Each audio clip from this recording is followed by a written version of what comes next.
Alright, so my last video might have been a bit confusing. It was just 2 minutes long and the only thing I really did was tell you I made a pointless game. But why did I make that video, and more importantly, why did I make that game? In this video that will all be explained.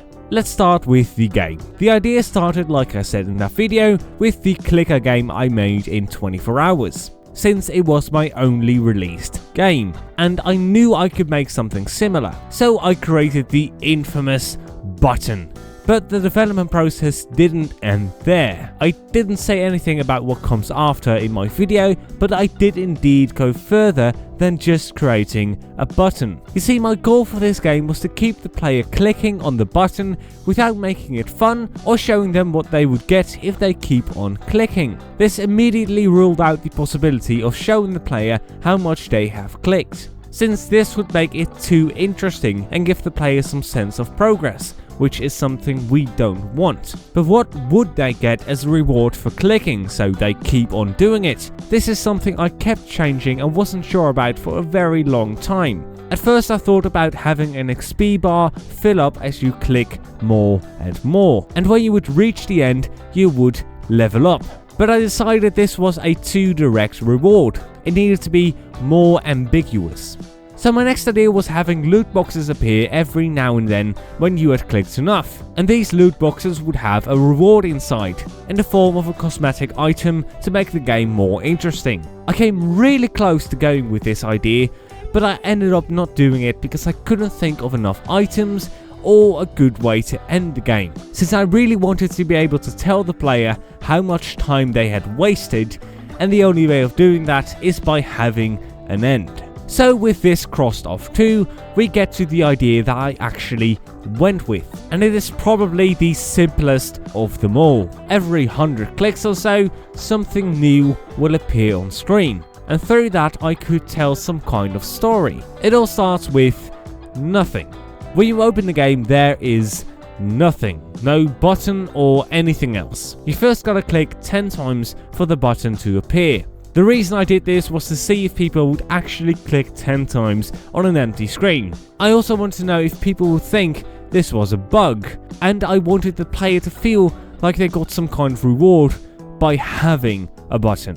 Alright, so with the button now actually being there, you can start clicking it, and after 100 clicks, this appears. It's nothing special really, just a piece of a metal wall with some paper on it. This doesn't really mean anything yet. But then if you click another 100 times from the other side of the screen, this will appear. Another metal wall with shelves this time. And on those shelves there is a mug, a book, a photograph and a plant. The goal of these two walls was to give the feeling of either being at home or at work, so the player could reason that clicking this button was their job.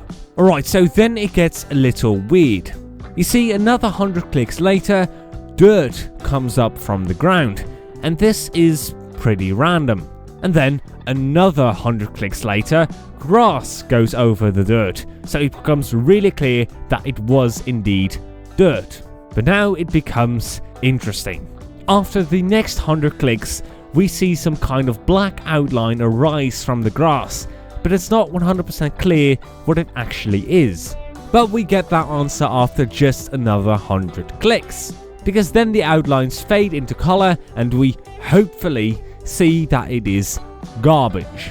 Just some bottles and boxes, nothing important. Then if you click yet another 100 times, probably the most interesting sequence of events in the game takes place. It starts with a plane flying in from the side, and when it's around the center, it drops a bomb. Then halfway through the bomb's path of hitting the garbage, it fades into a city. And just before the bomb actually hits that city, a metal plate comes down and covers everything that's happening on screen. This was totally because it adds to the dramatic effect of the moment, and not because I was too lazy to animate an explosion.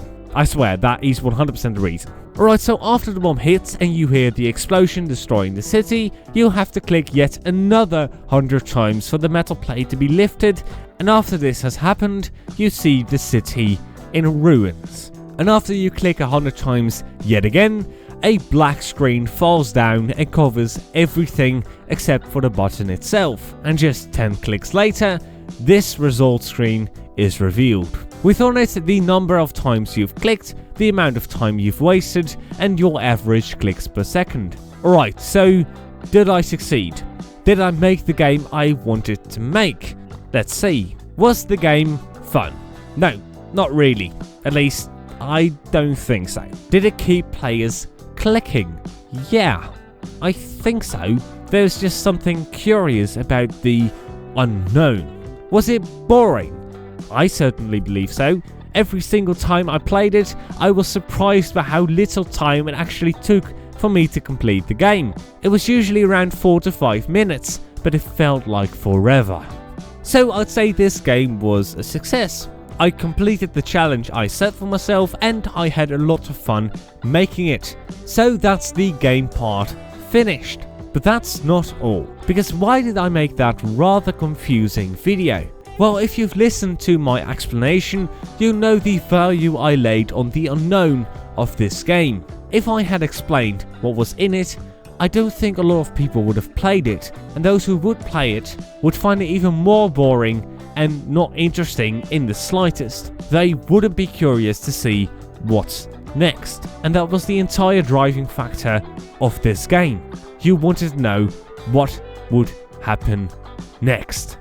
Another reason I said almost nothing about the game in the video was because I wanted everyone's expectations to be ridiculously low, so that giving them anything in that game would be a huge reward. Because you were expecting nothing but getting something. Yeah, that something was absolute trash, but still, it was something. Was the video good? No. Was it effective? Yeah, kinda.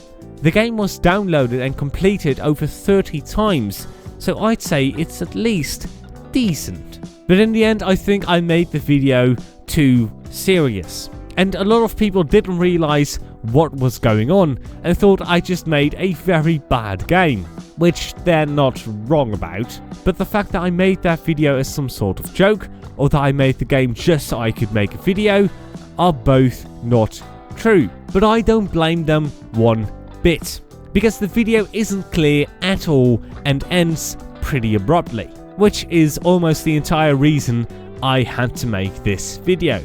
So, sorry about that video. It wasn't very good, but it was for an experiment, and I've now completed that experiment, so I hope this video clears everything up, and hopefully you can even understand my perspective.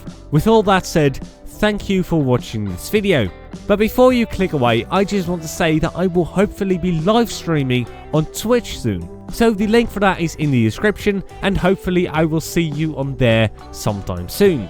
Also, make sure to join my Discord server so you'll know when I first go live. Right, I will see you in the next video. Bye.